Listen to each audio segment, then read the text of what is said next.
Pas ndërhyrjeve të realizuara nga bordi i kullimit në bashkëpunim me Bashkinë Shkodër në njësinë administrative Guri i Zi për pastrimin e kanaleve kulluese, puna është përqendruar në një tjetër njësi, atë të Bërdicës.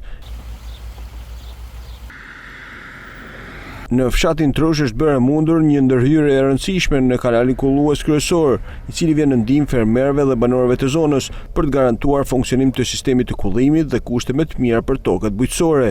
Pastrimi i kanaleve kulluese po vjen në Bashkinë e Shkodrës, ku pak ditë më parë është bërë mundur ndërhyrja në njësinë administrative Bërdicë, pikërisht në fshatin Trush, ku është bërë mundur pastrimi i kanalit kryesor kullues i këtij fshati.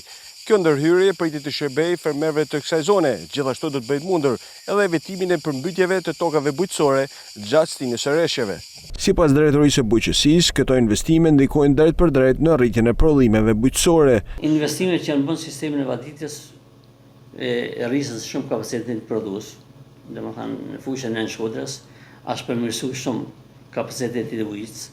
Janë restauruar kanalet e dyta dhe të treta, deri tek Ngastra ka shku mundësia për ta marrë ujin, por problemi është infrastruktura e ujitjes. Fermerët kanë hequr dorë nga ujitja me përmbytje siç ka qenë diku, edhe për mungesë fuqisë punëtore.